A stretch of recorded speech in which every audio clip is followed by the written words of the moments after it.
नमस्ते दोस्तों, treasure channel में आपका स्वागत है। इस वीडियो में हम बात करने वाले हैं जमुना ऑटो इंडस्ट्रीज़ के बारे में।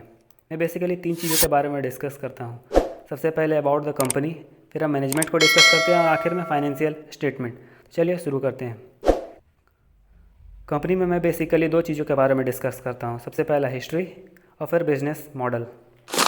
अगर कंपनी का हिस्ट्री का बात करें तो ये कंपनी स्टार्ट हुआ था बाय भूपेंद्र सिंह जौहर के द्वारा इन यमुनानगर, जो एक छोटा सा शॉप था, और ये लीफ स्प्रिंग बनाने का बिजनेस जो कि गाड़ियों में यूज होता है। 1957 आते आते इन्होंने इस शॉप को कन्वर्ट कर लिया एक प्लांट में, और 1965 में इन्होंने एक कंपनी सेटअप किया हरियाणा में ही। 1988 में इन्होंने पैराबोलिक लीफ स्प्रिंग में कदम रखा ताकि ये अपने जो प्रोडक्ट है उसको थोड़ा डाइवर्सिफाई कर सके। 2008 में इन्होंने यूएस की एक कंपनी रिडलवेल कॉरपोरेशन के साथ कोलैबोरेशन किया ताकि ये एयर सस्पेंशन और लिफ्ट एक्सेल में कुछ मैन्युफैक्चरिंग कर सके, ताकि ये ज़्यादा से ज़्यादा ऑडियंस को थोड़ा कैटर कर सके। 2015 में इन्होंने एक रिसर्च एंड डेवलपमेंट का डेडिकेटेड यूनिट बनाया पूना में, ताकि जो भी ये रॉ मटेरियल यूज कर रहे हैं उसका थोड़ा सा मॉडिफिकेशन करके यूज कर सके, ताकि वो जो क्वालिटी प्रोवाइड करते हैं वो बेहतर हो। 2018 में इन्होंने ट्रांसली ब्रिज लिमिटेड के साथ कोलैबोरेशन किया ताकि ये एक्स्ट्रालाइट स्प्रिंग और स्पेशल स्टील टेक्नोलॉजी पे काम कर सके। तो ये था ओवरऑल हिस्ट्री की कंपनी कौन स्टार्ट किया और कैसे ये अपना प्रोडक्ट को फोकस ऑटो पे ही रखते हुए थोड़ा बहुत डाइवर्सिफाई करता है। अब बात करते हैं बिजनेस मॉडल के बारे में। अगर बिजनेस मॉडल का बात करें तो इनका जो मेजर रॉ मटेरियल है वो है स्टील, जो कि इंडिया और चाइना में बहुत ज़्यादा अवेलेबल है, जिसका स्कार्सिटी कभी हो नहीं सकता, और प्राइस भी उसका एट सर्टेन लेवल इतना रहता है कि बहुत ज़्यादा इम्पैक्ट नहीं करता है कंपनी को, और अगर करता भी है तो वो पास ऑन कर देते हैं कस्टमर को। जब इनका रॉ मटेरियल स्टील आ जाता है तब जो बाकी काम बचता है वो होता है रिसर्च एंड डेवलपमेंट का और इंजीनियरिंग का, ताकि ये डेवलप कर सके अपना प्रोडक्ट। अगर इनका प्रोडक्ट का बात करें तो ये बहुत सारे प्रोडक्ट बनाते हैं, जैसे कि लीफ स्प्रिंग हुआ, सस्पेंशन सिस्टम हुआ, अलाइड कंपोनेंट्स हुआ, और कुछ अदर कंपोनेंट जो कि यूज होता है व्हीकल्स में। अगर रेवेन्यू का बात करें तो जो मेजरली कंट्रीब्यूट करता है रेवेन्यू में वो है कॉन्वेंशनल लीफ स्प्रिंग, जो कॉन्स्टिट्यूट करता है अप्रॉक्सीमेटली 70%, और अगर पैराबोलिक स्प्रिंग का बात करें तो वो कॉन्स्टिट्यूट करता है अप्रॉक्सीमेटली 30% ऑफ द रेवेन्यू, और बाकी जितने भी प्रोडक्ट है वो सब मिला के कॉन्स्टिट्यूट 10% से कम करते हैं, इसीलिए उनको रेवेन्यू में जगह नहीं दिया गया है एनुअल रिपोर्ट में, इसीलिए पता नहीं चलता कि उनका कॉन्ट्रीब्यूशन रेवेन्यू में कितना है। सबसे पहले समझते हैं कि ये लीफ स्प्रिंग होता क्या है। आप सब जानते हैं कि गाड़ी में बहुत ज़्यादा लोड कैरी किया जाता है बड़े बड़े गाड़ियों में, या छोटे गाड़ी का भी अगर वजन आप कीजिएगा तो उसका वेट बहुत ज़्यादा होता है, और जब हम रास्ते में चलते हैं और रास्ता एकदम सपाट नहीं होता, उबड़ खाबड़ होता है, तो बहुत ज़्यादा वाइब्रेशन होता है, जिसके वजह से ड्राइविंग में कंट्रोल नहीं हो पाता है, ठीक से ड्राइविंग नहीं कर पाता है, जिसकी वजह से एक्सीडेंट्स का चांसेस बढ़ जाता है। तो ये लीफ स्प्रिंग का काम होता है कि जो अप एंड डाउन जो गाड़ी मूवमेंट करता है उसको एब्जॉर्ब कर लेना और गाड़ी को थोड़ा स्टेबिलिटी प्रोवाइड करना, ताकि जो ड्राइवर हो वो बढ़िया से गाड़ी चला सके। लीफ स्प्रिंग का काम छोटे गाड़ियों में अक्सर नहीं होता है, छोटे गाड़ियों में एयर सस्पेंशन से काम हो जाता है, लेकिन जहाँ तक बात है बड़े गाड़ियों में, जैसे कि कमर्शियल लाइट व्हीकल, हैवी या मीडियम, ये सब में लीफ स्प्रिंग यूज किए बिना आप गाड़ी को यूज ढंग से कर ही नहीं सकते। हाँ, आने वाले दिनों में टेक्नोलॉजी की वजह से कुछ एडवांसमेंट हो सकता है, लेकिन अभी का अगर हम बात करें तो लीफ स्प्रिंग का यूज होता है ताकि गाड़ी का लोड कैरिंग कैपेसिटी बढ़ा सके और उसको जो जर्क होता है उसको सहन कर सके और ड्राइविंग कंट्रोल प्रोवाइड कर सके। बेसिकली यही काम होता है लीफ स्प्रिंग का। अगर कॉन्वेंशनल लीफ स्प्रिंग का बात करें तो ये थोड़ा ज़्यादा लोड कैरिंग कैपेसिटी होता है इसका, लेकिन पैराबोलिक स्प्रिंग में थोड़ा सा इससे ज़्यादा मेरिट होता है। बहुत समय से कॉन्वेंशनल लीफ स्प्रिंग का यूज होता आया है, और इंडिया में अभी भी मोस्टली जो व्हीकल बनता है उसमें ज़्यादातर कॉन्वेंशनल लीफ स्प्रिंग का ही यूज होता है, पैराबोलिक का बहुत कम होता है। लेकिन अब पैराबोलिक का यूज होना स्टार्ट हुआ है, जिसका कि फ़ायदा ज़्यादा है एज़ कम्पेयर टू कॉन्वेंशनल। सबसे पहला फ़ायदा ये है कि वो थोड़ा सा लाइट वेट होता है एज़ कम्पेयर टू कॉन्वेंशनल, वो थोड़ा सा ज़्यादा एब्जॉर्ब करता है, क्योंकि पैराबोलिक में जो लीफ लगाया जाता है, हर एक लीफ जो होता है वो सेपरेट स्प्रिंग की तरह काम करता है, जिसके वजह से जो गैप क्रिएट होता है उसमें फ्रिक्शन कम होता है, जिसके वजह से वो एब्जॉर्ब ज़्यादा कर पाता है जो अप एंड डाउन होता है व्हीकल उसको, जिसके वजह से ये better riding and comfort provide करता है ड्राइवर को।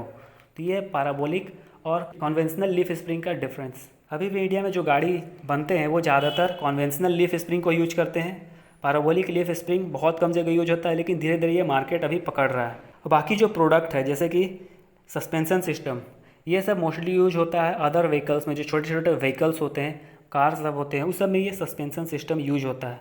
और बाकी एलाइड कंपोनेंट्स स्टेबलाइजर उस सब को सपोर्ट करने के लिए मोस्टली यूज होता है। तो आपको समझ में आ गया होगा इतना कि ये लीफ स्प्रिंग क्या होता है, कॉन्वेंशनल लीफ स्प्रिंग क्या होता है और पैराबोलिक लीफ स्प्रिंग क्या होता है। अब इसी में एक होता है कंपोजिट लीफ स्प्रिंग, जिस पे भी अभी रिसर्च चल रहा है। यूएसए और बहुत सी यूरोपियन कंट्रीज इसको अब यूज करने लगे हैं, कंपोजिट लीफ स्प्रिंग को।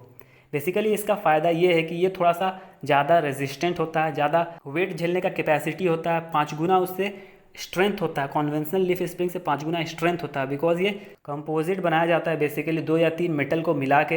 ये बेसिकली पॉलीमर का भी यूज होता है इसको बनाने में। कंपोजिट स्प्रिंग का यूज़ इंडिया में ज़्यादा तो है नहीं, खैर इसका स्ट्रेंथ बहुत ज़्यादा होता है एज़ कम्पेयर टू कॉन्वेंशनल, लेकिन फिर भी इसका यूज इंडिया में अभी उतना ज़्यादा है नहीं, क्योंकि इंडिया में ज़्यादातर व्हीकल अभी कॉन्वेंशनल लीफ स्प्रिंग ही यूज करते हैं। अगर बात करें मैन्युफैक्चरिंग का कंपोजिट स्प्रिंग का, तो अगर पॉलीमर से ये बनाया जाता है तो इसको बोलते हैं फाइबर रेनफोर्समेंट पॉलीमर, और अगर मेटल यूज करके बनाया जाता है तो उसको बोलते हैं मेटल मैट्रिक्स कंपोजिट। तो अलग अलग बस नाम दिया है दोनों का अलग अलग। तो ये था ओवरऑल इनके प्रोडक्ट के बारे में। अब बात करते हैं इनके डिपोट और इंडस्ट्री के बारे में। अगर आप चेक कीजिएगा तो आपको ये पता चलेगा कि इनका जो भी डिपोट और इंडस्ट्री है वो मेजर स्ट्रेटेजिक लोकेशंस में है। जैसे वो हरियाणा में हो दिल्ली के सामने, चाहे वो जमशेदपुर में हो टाटा के सामने, जहाँ ये टाटा को आराम से अपना प्रोडक्ट कैटर कर सकते हैं। और इनको रॉ मटेरियल भी आसानी से मिल जाता है, और ये इनका कंज्यूमर भी सामने होता है, जिनके वजह से इनका जो ट्रांसपोर्टेशन कॉस्ट होता है वो बहुत कम लगता है। और चाहे वो चेन्नई में हो पूरा ऑटो हब के सामने, चाहे वो कोई अदर जगह हो जहाँ भी वो प्रेजेंट है, चाहे उसका डिपो या इंडस्ट्री, वहाँ पे कोई अदर मेजर मार्केट होगा ही ऑटो का।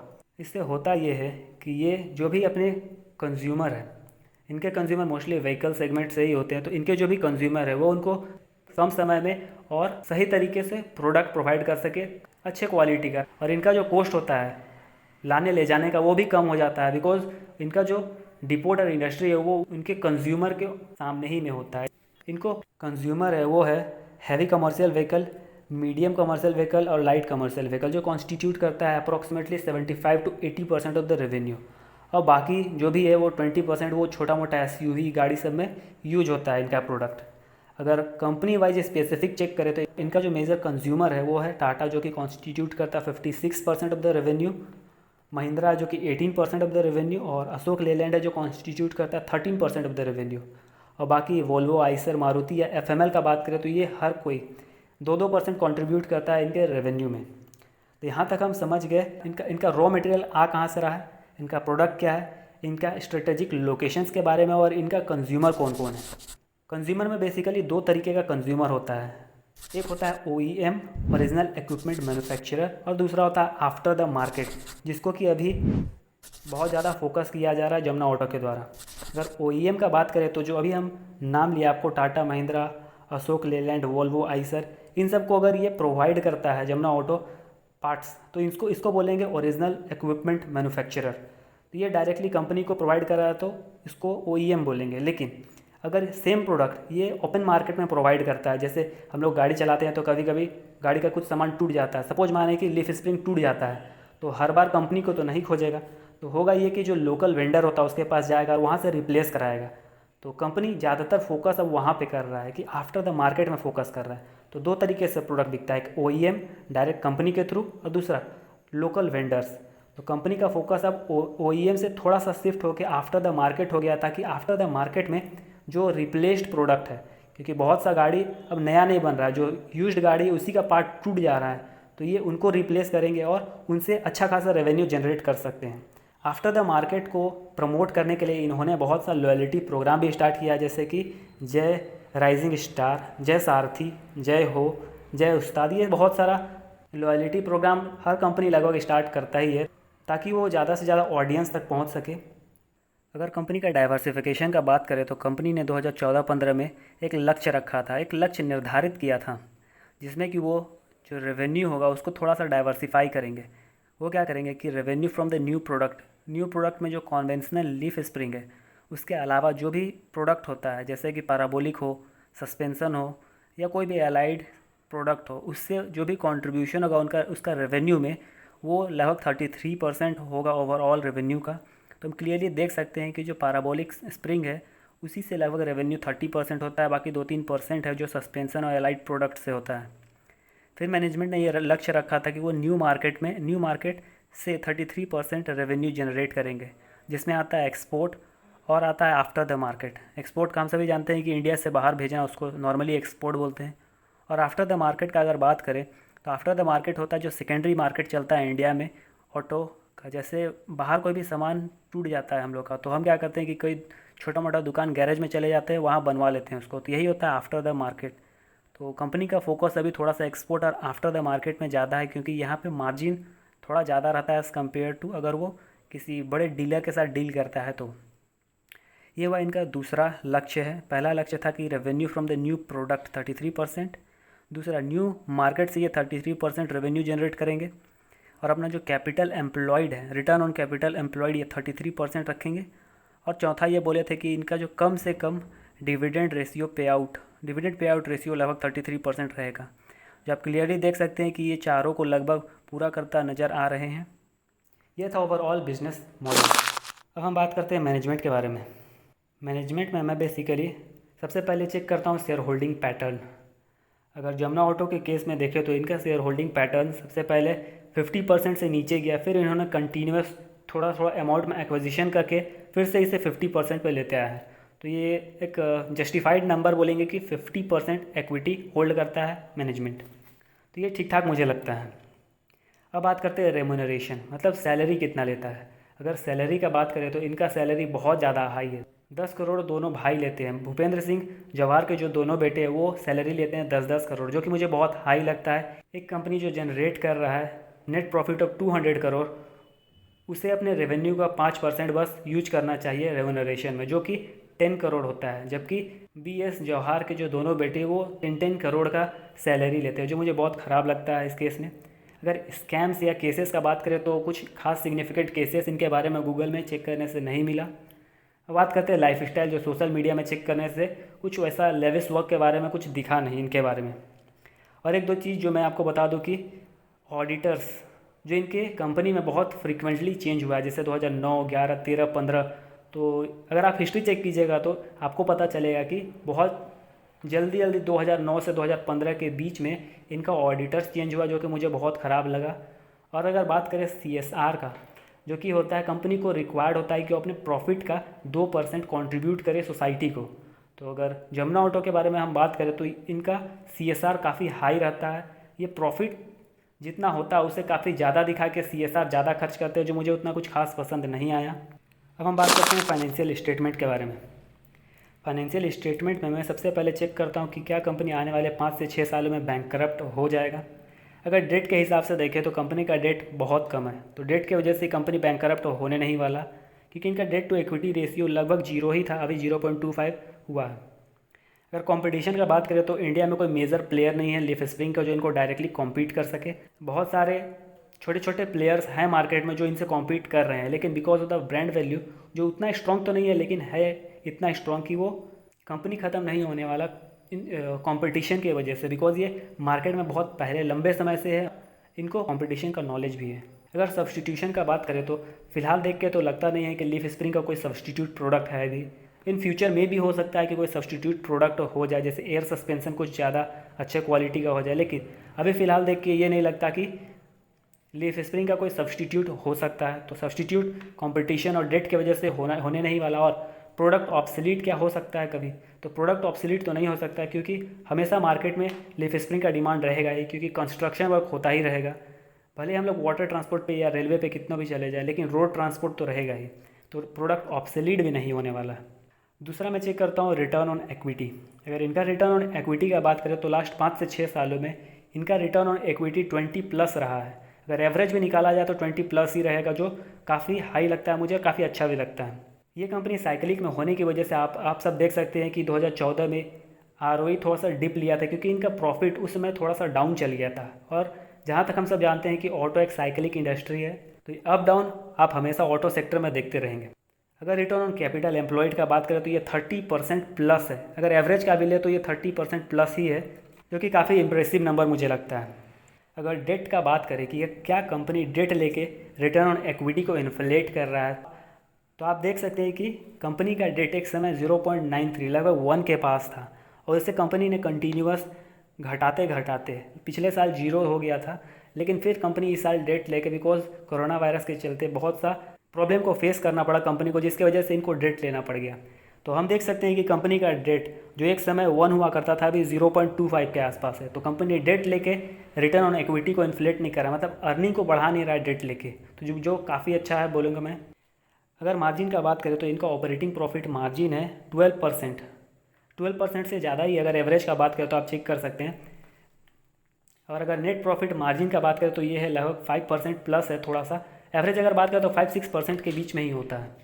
तो जहाँ तक हम सब जानते हैं कि ऑटो सेक्टर बहुत कॉम्पिटिटिव मार्केट में चलता है, और बहुत सी कंपनी को अपने प्रॉफिट मार्जिन से कॉम्प्रोमाइज़ करना पड़ता है, जो एक तरह से बैरियर भी क्रिएट करता है और एक तरह से उनको नेगेटिवली भी इम्पैक्ट करता है रेवेन्यू में।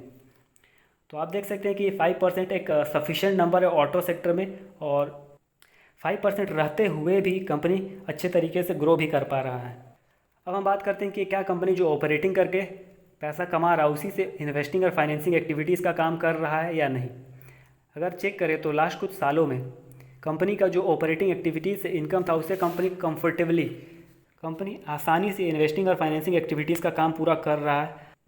अगर पिछला 10 साल का बात करें तो कंपनी अपने ऑपरेटिंग एक्टिविटीज़ से लगभग 1055 करोड़ का रेवेन्यू जनरेट किया है ऑपरेटिंग एक्टिविटीज़ से, और उसी ऑपरेटिंग एक्टिविटीज़ में से इन्वेस्टिंग में खर्च किया है लगभग 60% और 40% खर्च किया है फाइनेंसिंग एक्टिविटीज़ में, जो ठीक ठाक मुझे लगता है कि कंपनी जो ऑपरेटिंग करके पैसा निकाल रहा है उसी से अपना इन्वेस्टिंग और फाइनेंसिंग एक्टिविटीज़ का काम पूरा कर ले रहा है। अब बात करते हैं कि क्या ये कंपनी इस वैल्यूएशन में ख़रीदने लायक है या नहीं है। अगर मेरे कैलकुलेशन के हिसाब से देखें तो कंपनी का फ्री कैश फ्लो है 67.8 करोड़। अगर 67.8 करोड़ के हिसाब से निकाले ऑनर्स अर्निंग तो ये होता है लगभग 1695 करोड़। ऑनर्स अर्निंग क्या होता है अगर आपको नहीं पता तो मैं बता दूं कि एक साल ऑपरेट करने के बाद जो भी कैश जनरेट होता है उसमें जो कैपेक्स होता है, मतलब जो एक्सपेंडिचर होता है बड़े प्लांट प्रॉपर्टी या इक्विपमेंट खरीदने में, उसको हटाने के बाद जो पैसा बचता है उसे समझा जाता है कि वो कंपनी के मालिक का पैसा है। तो उसके हिसाब से कंपनी का वैल्यूएशन हो रहा है 1700 करोड़ के आसपास, और कभी अभी कंपनी चल रहा है लगभग 2700 करोड़ के आसपास। तो आप देख सकते हैं कि कंपनी लगभग 1000 करोड़ का डिफरेंस में ट्रेड हो रहा है। और अगर पीई के रेस्पेक्ट में देखें तो कंपनी का प्रॉफिट था पिछला साल 215 करोड़, अगर इसको 20 का मल्टीपल हम देते हैं तो लगभग होता है 4300 करोड़। और जैसा कि हम सब जानते हैं कि इस बार जो प्रॉफिट हुआ है वो 71 करोड़ हुआ है। अगर हम 71 करोड़ को 20 का मल्टीपल दे तो लगभग 1400 करोड़ के आसपास आ रहा है इसका मार्केट कैप। आप क्लियरली देख सकते हैं कि उसी रेंज में कंपनी का मार्केट कैप अभी चल रहा है, ट्रेड हो रहा है, जो लगभग है 2700 करोड़ के आसपास। तो ये आप पे डिपेंड करता है कि आप कौन सा फार्मूला को यूज करते हैं। दोनों फार्मूला का अपना इंपॉर्टेंस है। मैं बेसिकली कोई फार्मूला यूज नहीं करता, मैं कंपनी को उसी वैल्यूएशन पे ख़रीदना पसंद करता हूँ। बस ये जो वैल्यूएशन है वो बहुत ज़्यादा हाई ना हो। मैं आशा करता हूँ कि मैंने आपको जमुना ऑटो के बारे में बहुत सा इंसाइट दे दिया हुआ होगा। अगर आपको इससे रिलेटेड कोई भी क्वेश्चन है तो आप कमेंट में मुझसे पूछ सकते हैं। और आपने अभी तक अगर इस चैनल को लाइक और सब्सक्राइब नहीं किया है तो मैं चाहूँगा कि आप इसे सब्सक्राइब कर दें और वीडियो को लाइक भी कर दें। और मेरे वीडियो में आखिर तक बने रहने के लिए धन्यवाद दोस्तों।